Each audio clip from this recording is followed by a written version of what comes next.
So anyways, this is another room where we can get a bunch of lives, which I kind of failed in. But anyways, basically what you need to do is bash the 3 blocks in the correct order. Then the 3rd block will grant you a 1-up. It's if you mess up though, and you hit like the wrong block, then you won't be getting that 1-up. But I keep on messing up here, man. I want to get this. Oh, okay. I can't go here yet, but wait, actually, can I? Yes, I can. Never mind. Okay, so basically, this is a secret area. I don't know if this is part of the secret exit, but I suppose we'll find out in just a second. But yeah, this is the best flying item that Mario has ever like received in the series. Like, you can fly pretty much forever, and it's like having a P-wing, but you don't have to like. It's not like super rare. The cape is actually pretty common, and sometimes, not often, but sometimes you can just skip entire levels with this thing, and it's pretty broken overall. And also if you bash the ground when you're flying, you basically kill all enemies in the vicinity. Like it's basically a screen nuke per se, I guess. I've never been too good at performing that, but it's something you can do. And I need to get through. Dang it, man.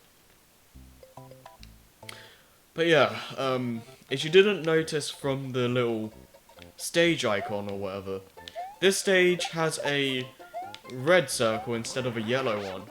And that basically tells you whether or not a stage has a secret exit or not. So if it's yellow, that means it only has 1 exit. If it's red, then it means it has two or more. Usually only 2, but then I could be wrong, but I think there are some instances where it could be more than 2 exits. I want to say that I'm wrong though, because I really don't think that ever happens. But you know, I don't know. We'll find out, I guess. But let's try and get some lives again. Oh. And we failed. We only got 1. Oh well. Alright, well anyways, let's try and not die this time. I'm probably gonna have to look up for some of the secret exits in my off time, because I honestly don't remember where all of these are. Like again, I have 100% of this game before, but that was a little while ago when I did that Seas Brain run. And okay, yeah, this is what I was thinking about. This is the way to the secret exit, and we haven't gone to the right Switch Palace yet to be able to get to it. So yeah, we're gonna have to ignore it for now. But on the bright side, we got a ton of star points. So not only do we have like a ton of star points, so we're pretty close to getting a second minigame, but we can also do this minigame. So essentially, what you need to do is... Oh, also, we don't have any time limit here, so that's nice. So, basically, you have to bash these blocks and try to match up the same item as many times as possible. I don't know if specific items give you more 1-ups, but, you know. I'm gonna just try and match up the mushroom, because that's the one that's showing up in the middle, so... That was a fail.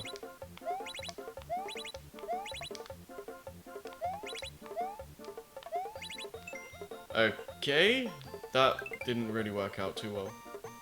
Yeah, we only got 1. Oh well. Also, I just noticed, the dragon coins actually carry over. Like, if we see here. Oh, actually, no, they don't. Okay, then maybe it was just like showing the the coins in the bonus room because we just got 4 coins in the previous level, and it was just like, okay, so this is what you got, I guess. Like, I don't know. It doesn't really affect anything, but yeah. I thought for a second that you could carry over the coins, and that would be cool. Like, if you could just get like 4 coins in a level, not quite get the 1-up, but you go to the next level and you still have those 4 coins. It's not the end of the world that you don't have that, but it would be nice. But either way, this is a little cave level.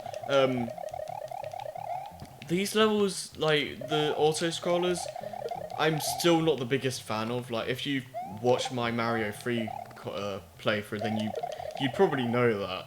But I've never been too fond of any like side-scrolling levels. Like, well, I wouldn't say not a fan of any, but like the concept in general, I just don't like.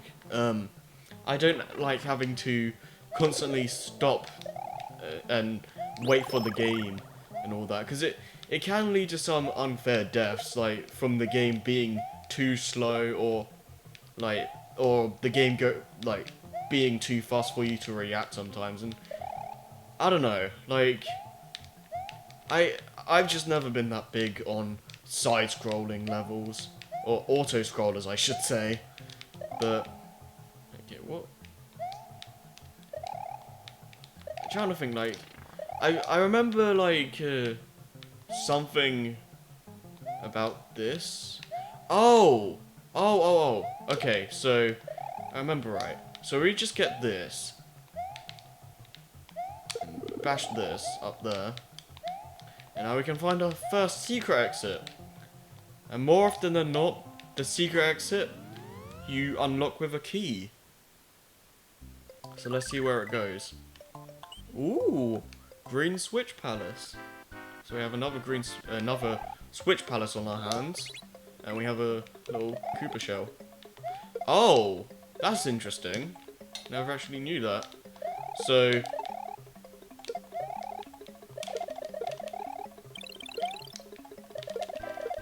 yeah, it's like football or something. But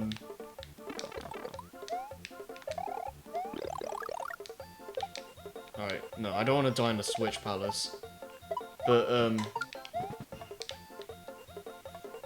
yeah, the Switch Palaces are usually found in the secret exits. Like, sometimes you'll find them in like the just beating a level and all that, but that's like really few and far between. Like, it's only like 1 or 2, I think. Like, there was the yellow one at the start of the game, and there might be another one, but I'm not too certain of that. Okay, so it might have been green, I'm not sure, but let's go back to the Donut Plains 1 and see if we can go to the secret exit now. So we just get a little cape feather, and let me demonstrate the overpoweredness of this power-up. Look at this. Like, sometimes it's not really possible to do this because of like the level design not really being designed around it. But there are times where you can just like fly over everything and just not give a crap, which is really kind of broken. It does feel nice to be able to like fly for that long, but jeez, Sakurai. I know you didn't make this game, Sakurai, but please nerf. But okay, wrong way. But yeah, it's kind of funny. I'm kind of happy that we didn't really get a overpowered cape like flying power up post this game. Like, we got like the flying squirrel, we got the propeller, the wing cap, etc., etc. And none of those turned out to be as overpowered as the frickin' cape. And I completely screwed that up. Ow. Ow. Dang it. I feel like that's completely based on luck. I don't know if they, like, what is it? Make the, like, the patterns different every time, but I'm pretty sure it's the same. I could be totally wrong about that, though. Yeah, and also, I don't know if I mentioned this yet, but also the cape can let you float a little bit like the raccoon suit could. And yep, I was right. We can now go up to the secret exit. Before we do that, though, let's give a... Whoa, okay. So all of these give us capes. That's kind of OP. That's kind of interesting. Okay, so... Alright, I kind of get it now. Okay, so... The, green blocks give us capes. Yellow... I think yellow was, like, just coins and mushrooms. But yeah, I think every block gives you a certain type of item, or certain types of items. If I'm, like, seeing that right, like, maybe that just gave us tons of capes because of no, like, real reason. But, hey. So this might help. One thing I should mention is that if you want to keep a certain power up, don't get like two of the same power or two of the same other power up. Like, okay, this is kind of weird to explain. Okay, so if you have like a cape and you want to keep that cape, don't get two fire flowers because it will basically cancel out the cape and give you a fire flower that you're like holding on to at the moment, and also it will overwrite the cape on the box at the top of the screen with another fire flower. So if you wanna keep hold of a power up but wanna like get like a fire flower at that exact moment in time, then just get one of the other power up. I don't know if I explained that any well enough, but yeah, I don't know.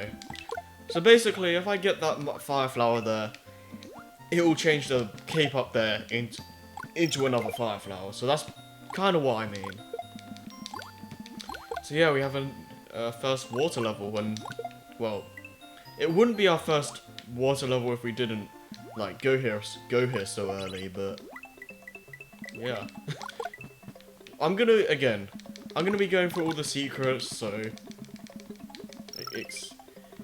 and I believe you can go to the Superstar Road as early as this very level. I could be wrong though. Now I have a ghost house. However, I'm gonna go back to Donut Secret 1 because I'm gonna actually go through to the normal exit of this level. So I'm just gonna play this little water level again and just go through the normal way. I remember having some issues with the water levels like when I first played through the game. They're not too bad, like they're definitely easier than Mario 3, I'd say. But there's probably probably my least favorite levels in the game anyway. Like, there's a reason why I don't usually play water levels in Mario Maker. So, like, not to say that these levels are bad, but they're just my least favorite. Like, water levels in general, they're not bad, but for the most part, I just don't really care for them too much. Like, again, I mentioned this in Mario 3, I believe, but they just slow down the pace of the game for me. Like, I just don't like how you're forced to like slow down drastically, and it's a complete contrast to how the rest of the game feels, and I'm just not really too big on that.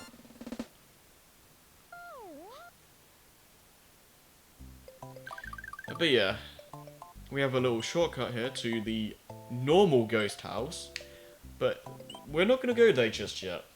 We're going to do the secret donut ghost house. So here we have a first ghost house of the game. These levels are definitely more puzzle oriented. Like a lot of the time you have to like find specific P switches that open like basically make secret doors appear and stuff like that. So it's definitely more of a puzzly type level. Okay, this is not good. I'm gonna have to. Yeah, I'm gonna have to die. I wanted to get that cape.